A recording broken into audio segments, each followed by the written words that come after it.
Pemirsa, kebakaran hutan yang menjalar dengan cepat pada hari Jumat kemarin memaksa serangkaian evakuasi di tenggara ibu kota Athena. Selengkapnya dalam Flash News pagi ini. Kobaran api mendekati pemukiman di tenggara ibu kota Athena di Yunani. Sementara petugas pemadam kebakaran juga berjuang untuk melawan angin kencang dan api yang telah membakar kawasan tersebut. Api menjalar di atas lereng bukit yang tertutup sepak belukar di wilayah Kratea dan menyebar dari rumah warga yang ada. Dinas pemadam kebakaran setempat menyatakan 1 orang warga tewas akibat kebakaran hutan yang terjadi. Sementara itu, pesawat dan helikopter pemadam kebakaran terus dikerahkan untuk membantu memadamkan api.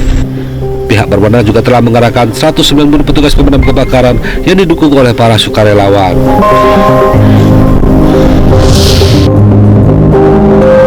Kebakaran di wilayah hutan di Los Angeles ini terus menyebar ke arah timur dan belum mampu dilokalisir oleh pihak damkar setempat. Hal ini mengakibatkan sedikitnya 2.700 orang warga sekitar terpaksa diungsikan ke tempat-tempat yang lebih aman. Sementara 14.000 warga yang masih diizinkan untuk tinggal di rumah mereka diingatkan untuk tetap waspada. Kebakaran ini nyaris sama dengan yang terjadi pada bulan Januari lalu yang mengakibatkan sedikitnya 50 warga harus dievakuasi. Otoritas setempat telah menurunkan 400 orang personil untuk melokalisir sebaran api agar tidak semakin mendekati rumah-rumah warga. Dan hingga kini belum ada laporan terkait korban jiwa, namun pihaknya terus melakukan patroli dan memberi pertolongan kepada warga yang terdampak.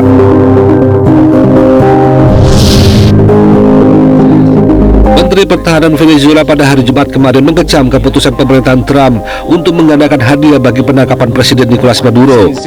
Menhan Venezuela menyebutkan sebagai tindakan intervensi politik yang ilegal dan nekat. Pemerintah Trump menggandakan hadiah penangkapan Maduro menjadi $50 juta dan menuduhnya sebagai salah satu pengguna narkoba terbesar di dunia yang bekerja sama dengan kartel untuk membanjiri Amerika Serikat dengan kokain yang dicampur dengan fentanyl. Vladimir Prodino Lopez menuduh Washington telah mencoba menggambarkan kepemimpinan Venezuela terlibat dalam perdagangan narkoba. Maduro didakwa di Pengadilan Federal Manhattan pada tahun 2020 pada masa kepresidenan Trump yang pertama bersama dengan beberapa sekutu dekatnya atas tuduhan federal terorisme narkoba dan konspirasi untuk mengimpor kokain. Meskipun hadiahnya besar, Maduro tetap teguh menentang Amerika Serikat, Uni Eropa dan beberapa pemerintahan Amerika Latin yang mengecam pemilihan kembali pada tahun 2024 yang lalu.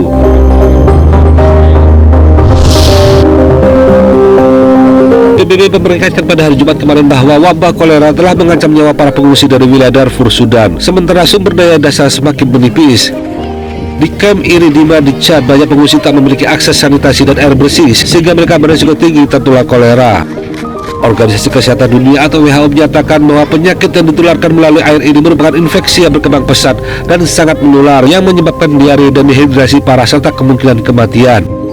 Penyakit ini ditularkan melalui konsumsi makanan atau air yang terkontaminasi dan lebih dari 100.000 kasus telah tercatat sejak Juli 2024. Wabah ini merupakan krisis terbaru bagi Sudan yang terjerumus dalam perang lebih dari 2 tahun yang lalu antara tentara Sudan dan kelompok paramiliter saingannya. Setidaknya 20.000 orang telah dilaporkan tewas sejak perang pecah dan memaksa lebih dari 14 juta orang mengungsi meninggalkan rumah mereka. PBB menyatakan Sudan saat ini tengah memasuki masa krisis kemanusiaan terbesar di dunia, termasuk menyebarnya wabah penyakit, kelaparan, dan kekejaman. Jelajahi cara baru mendapatkan informasi. Download Metro TV Extend sekarang.